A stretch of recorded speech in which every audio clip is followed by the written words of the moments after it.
Myself am Akila. I am from 9th class.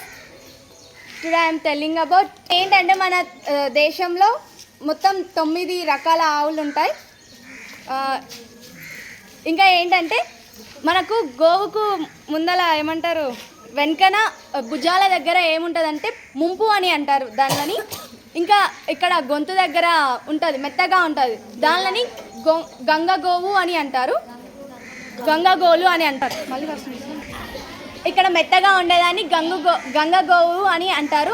మనకి ఏంటంటే భుజం దగ్గర ఉండేదానికి సూర్యకేతుడు అనే కిరణం మన ఆవుకు అనేది పడుతుంది. మన దేశంలో 52,23,000 ఆవులు గేదెలు ఉన్నాయి. 52,22,000 గేదెలు ఎద్దులు అనేవి ఉన్నాయి. ఒక ప్రోటీన్ ఉంటుంది అన్నమాట, A1 బీటా కేసిన్ అనేది. ఇంకా మన దేశంలో భారతదేశంలో ఉండేదానికి A2 బీటా కేసిన్ అనే ప్రోటీన్ ఉంటుంది. అయితే ఆ పాలు తాగడం వల్ల మనకు అదే వేరే దేశాల్లో పాలు తాగడం వల్ల మనకు క్యాన్సర్ వస్తుంది. అదే మన ఈ శాస్త్రవేత్తలు ఏమని ప్రూవ్ చేసిండ్రంటే మన భారతదేశంలో ఉండే ఆవుల పాలు తాగితే మనకి మంచిదని ప్రూవ్ చేసిండ్రు. ఇంకా ఆవులు అనేవి ఊకే పేడ అంటే ఆవుల ద్వారా పాలు ఒకటే ఇంపార్టెంట్ అని అనుకోకూడదు. అది పేడ ఇస్తుంది కదా, మంచి మూత్రం ఇస్తుంది. అది ఏం చేస్తామంటే పొలాలకు అనేది ఎరువులాగా యూజ్ చేస్తాం. అప్పుడు పంటలు మంచిగా పండి మనకే కదా profit.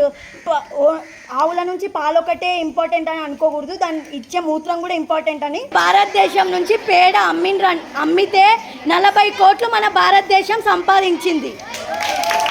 My name is Arshita, I'm from 10th class. అయితే ఈరోజు నేను ఆవుల గురించి చెప్తున్నా. అయితే ఫస్ట్ మనకి ఇండియాలో ఫస్ట్ సివిలైజేషన్ ఏది? హరప్పన్ సివిలైజేషన్ కదా, ఇండస్ రివర్ దగ్గర జరిగింది కదా. అయితే మనకు ఆ ఎద్దుల యొక్క ప్రాముఖ్యత గురించి అంటే ఎద్దులు ఉండడం అంటే ఒక సంపదలాగా భావించేవాళ్ళు అప్పటి వాళ్ళు. దానికి ప్రతీకగా వాళ్ళు ఏం చేసేవాళ్ళు అంటే మనకు హరప్పన్ సివిలైజేషన్ ఎన్ని ఇయర్స్ క్రితంది? 7,000 ఇయర్స్ క్రితం కదా.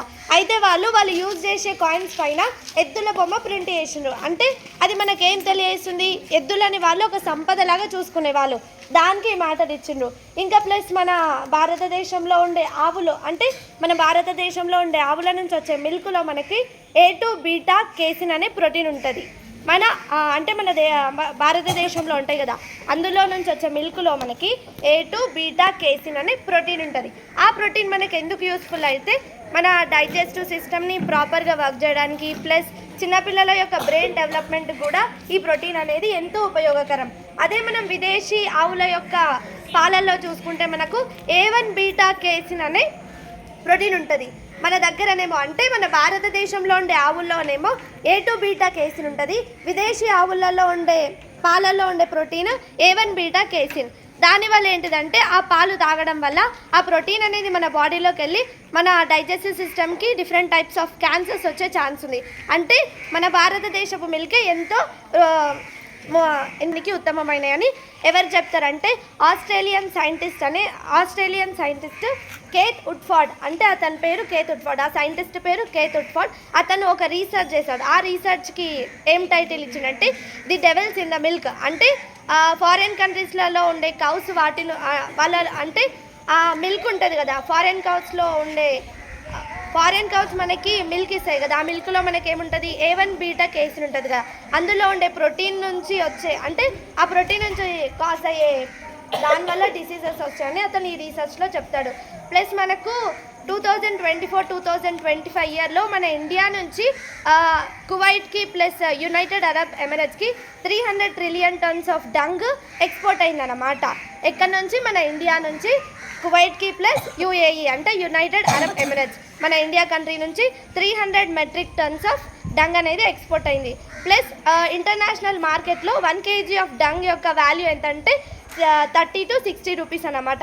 ఇంకా ఒకవేళ మన కాన్స్టిట్యూషన్లో కూడా according to the 48th amendment మనం ఆవులని రక్షించాలని పేర్కొనబడింది.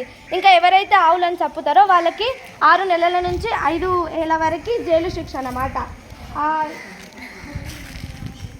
ఎవరైతే ఆవులను చంపుతారో వాళ్ళకి 6 నెలల నుంచి 5 ఏళ్ల వరకు జైలు శిక్ష. మనకి ఖురాన్లో, బైబిల్లో కూడా ఎద్దు గురించి ఎంతో అంటే గొప్పగా పేర్కొనబడింది. కానీ చాలామంది ఎద్దులని మాంసం కోసం అందరు గారు ఓన్లీ కొంతమంది మాత్రమే అలా యూజ్ చేస్తుండ్రు.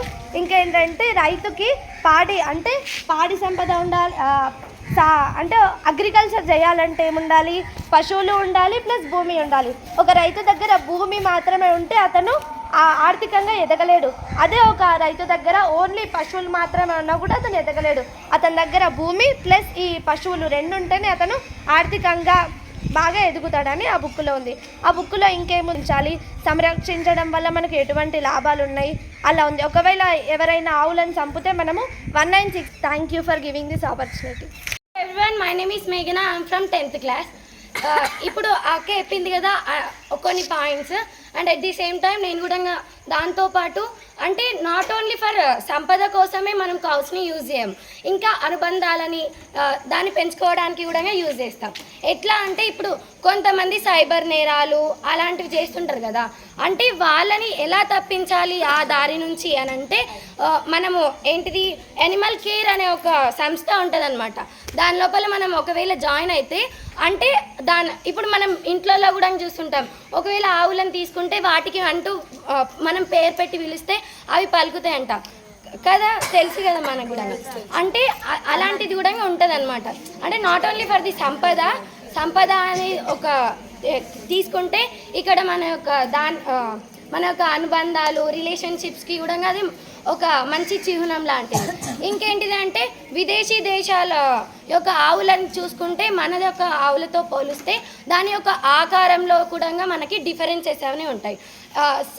అంటే సూర్యకిరణపు నాడి వల్ల ఏమవుతుంది అని అంటే మనకి దాని యొక్క పాలు అంటే దానికి అది ఆకర్షితమయ్యి దాని యొక్క పాలు ఎట్లా ఉంటాయంటే పౌష్టికాహారాలతో పాటు కలిగిన మినరల్స్ ఇలాంటివి కూడా ఏంటిది మన యొక్క ఆవులు అనేవి ఇస్తాయి.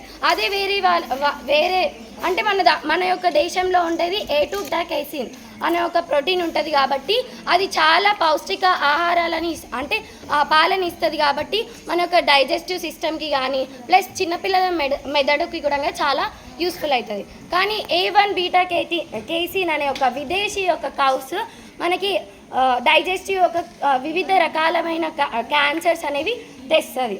ఇంకోటి ఏంటిదంటే మన యొక్క ఆవులు ఉన్నాయి కదా, అవి గ్రేజింగ్కి అలాంటికి వాటికి పంపించినప్పుడు బయట వాటి యొక్క డంగ్ కానీ యూరిన్ కానీ ఎట్లా అంటే దానిలో నుంచి కొన్ని రకాలైన ఏంటిది వైరసెస్ ఫంగిసైడ్స్ ఇలాంటివి ప్రొడ్యూస్ అవుతాయి. దానివల్ల ఏమవుతుంది అని అంటే కొన్ని మైక్రోబ్స్ అనేవి జర్మినేట్ అవుతాయి. దాని ద్వారా ఏమవుతుంది అంటే మనకి ప్లాంట్స్ అనేవి ఎప్పుడైతే చనిపోయినప్పుడు ఒక సెల్యులాస్ అనే ఒక సబ్స్టాన్స్ అనేది మనకి విడుదలవుతుంది. అది మన ఒక భూమి లోపల కలిసిపోవాలి అంటే చాలా ఇయర్స్ పడుతుంది. అది మన యొక్క ప్లాంట్ రీప్రొడక్షన్ని చాలా తక్కువ చేయడం వల్ల ఆక్సిజన్ అనేది తక్కువ అయిపోతుంది. దాని ద్వారా హ్యూమన్ బీయింగ్స్ అనే ఒక ఈ నేచర్లో ఉండరు కాబట్టి దానికి కూడా యూస్ఫుల్ అవుతుంది.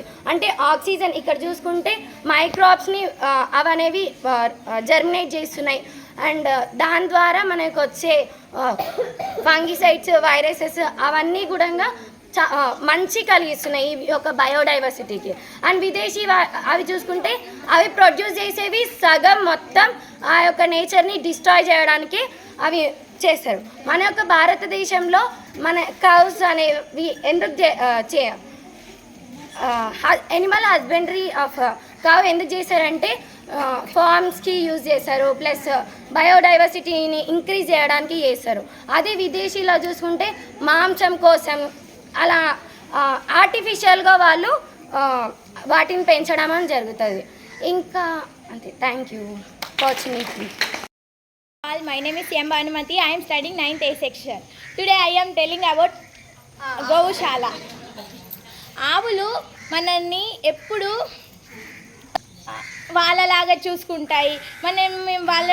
వాటి నుండి దూరం అయితే అవి ఎట్లా అనుకుంటాయి అంటే ఈరోజు మా యజమాని ఎందుకు రాలేడు, అబ్బా ఏమైంది దానికి, అసలు ఏడుకోయిండు, నా దగ్గరికి రాకుండా రోజు ఈ టైంకి వచ్చేవాడు, ఎందుకు రాలేడని అవి మన గురించి కొంచెం ఆలోచిస్తాయి. కానీ మనం మాత్రం వాటి గురించి ఆలోచించాం. అమ్మాయ్య దాని పీడ పోయిందిరా బాబు, అమ్మేసి అక్కడ పోయినాము, ఇంకా మంచి హరాంసే ఉండొచ్చు అని అనుకుంటారు. మనుషులు మాత్రం ఆ పశువులకు ఉన్న అంత జ్ఞానం కూడా మనుషులకు లేకపోతుంది ఈ మధ్య. అప్పట్లో మన దేశంలో ఎన్ని రకాల ఆవులు ఉండేవి అంటే 152 ఆవుల రకాలు ఉండేవి. ఇప్పుడు ప్రస్తుతానికి మాత్రం 30 రకాల ఆవులే ఉంటున్నాయి. మన దేశంలో అప్పటికంటే ఇప్పుడు చాలా తక్కువైపోయినాయి ఆవుల పెంపకం. రైతుకు దేశానికి వెన్నెముక్క రైతు అంటాడు కానీ రైతుకు వెన్నెముక్క ఆవు. ఎందుకంటే ఆవు లేనిది ఆనే పొలం దున్నలేడు, అసలు పంటనే పండించలేడు. ఇప్పుడు ఈ మధ్యన ట్రాక్టర్స్ వచ్చినాయి కాబట్టి చెయ్యవచ్చేమో కానీ ఆ కాలంలో మాత్రం ఆవులు లేనిది పనే కాకుండా ఏడుకోవాలన్నా ఎద్దుల బండి యూజ్ చేసి పోయేవాళ్ళు. కానీ ఈ కాలంలో పోవడానికి బస్సులు అవి ఉన్నాయి. అప్పుడు మాత్రం ఆవులు లేకుంటే ఏడుకోవడానికే రాకుండే. ఇంకే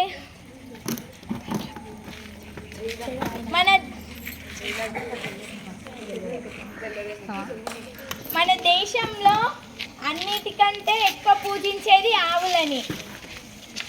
ఆవులు మన జీవనాధారానికి అప్పట్లో చాలా యూజ్ చేసేవాళ్ళు. ఇప్పట్లో అన్ని కార్డ్స్ అవన్నీ వచ్చినందుకు ఏం యూజ్ చేస్తలేరు.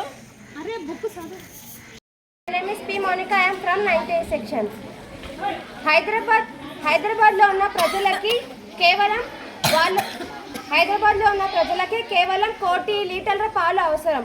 అయితే మన దేశంలో 42,23,000 గోవులు మాత్రమే ఉన్నాయి. అంతమంది ప్రజలకు ఒక్క రోజుకు మాత్రమే 1 కోటి లీటర్ల పాలు అవసరం. అయితే మన దగ్గర ఉన్నాయి 42,23,000 గోవులు మాత్రమే ఉన్నాయి. అందుట్లో కొన్ని చిన్నవి, పెద్దవి, మగవి, ఆడవి, కొన్ని మాత్రమే పాలిస్తాయి. అన్ని లీటర్ల పాలు ఒక్క రోజుకి ఉపయోగపడతాయి. ఇంకా ముందు తరాలకి అసలు మనకు పాలు ఎట్లా వస్తాయి? గోవులు మనకు పాలు మాత్రమే కాదు, గోవులు మనకు పాలు మాత్రమే ఇస్తాయి అంటే మనకు అది మన మూర్ఖత్వం.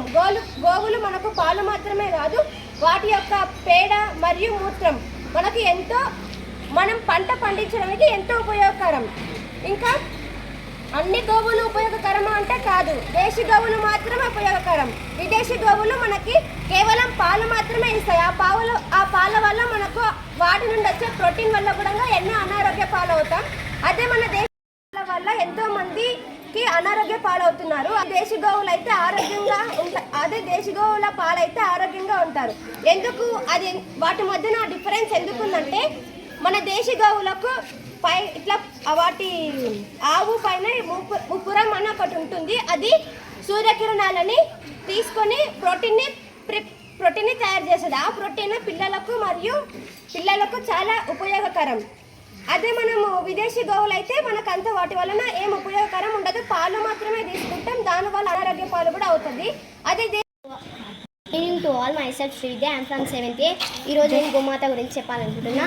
ఆవు అనేది వ్యవసాయానికి ఉపయోగపడుతుంది. ఆవు లేనిది వ్యవసాయం చేయలేము. అలాగే దేశీ గోవుల ఆవుల నుంచి వచ్చే పాలే కాదు, గోమూత్రం కూడా, పేడ కూడా చాలా ఉపయోగపడుతుంది. గోమూత్రం నుంచి 300 రకాల మందులు తయారు చేయవచ్చు. అలాగే పేడ నుంచి వ్యవసాయానికి సహాయపడే ఎరువులు తయారు చేయవచ్చు. అలాగే విదేశీ ఆవులు ఎండకు వానకు తట్టుకోలేవు. తెలంగాణ వాతావరణానికి తట్టుకోలేక అనారోగ్య పాలవుతాయి. దానివల్ల రైతుకి నష్టం కలుగుతుంది. రాజస్థాన్లోని కాంగ్రేజ్ అనే ఆవుల వ్యవస్థ 50 డిగ్రీల ఎండను కూడా తట్టుకొని 16 లీటర్ల నుంచి 20 లీటర్ల వరకు పాలను ఇస్తుంది. అలాగే హిమాచల్ ప్రదేశ్లోని రాఠీ అనే ఆవుల జాతి 18 లీటర్ల వరకు పాలను ఇస్తుంది. అలాగే ఆవులలో 3 జాతులు సద్గుణ జాతి ఆవు. ఈ ఆవు అనేది మంచి గుణం కలిగి ఉంటుంది. అలాగే రాజగుణం కలిగిన ఆవు. ఈ ఆవు స్వార్థం కలిగి ఉంటుంది. అలాగే తమో గుణం కలిగిన ఆవు. ఈ ఆవు అనేది వేరే వారిపై ఆధారపడి ఉంటుంది. Thank you all. From 7th A section. గోసంతతి సంరక్షణ ఎందుకు చేయాలి? మన దేశంలో పశుపాలన అంటే వ్యవసాయం ఉపయోగపడేది మాత్రమే కాకుండా గేదెలు, గొర్రెలు, మేకలు కూడా వ్యవసాయంలో ఆర్థికంగా అవసరం వస్తాయి. పాడి పంటలు అంటే పాడి ఒక్కటే వస్తే రైతు ఎదగలేడు. ఇంకా వ్యవసాయం ఒక్కటే వస్తే రైతుకి నష్టం వస్తుంది. కానీ పాడి పంటలు రావడం వల్ల రైతుకి ఆర్థికంగా పాడి పంటలు వస్తాయి. ఇంకా గేదెలు ఆవులు పాల ద్వారా వచ్చే పెరుగు నెయ్యి వెన్నె ఇంకా పాలు మీగడ మజ్జిగ లాంటి I'm saying section. Today I am telling about దేశీ గోవు, ఆవు, నాటు ఆవు, సంకరజాతి ఆవు, శాస్త్రీయవేత్త తేడాలు. దేశీ గోవు, నాటు ఆవు A2 బీటా కేసిన్ ఉంటుంది. ఇది మన జీర్ణ వ్యవస్థకు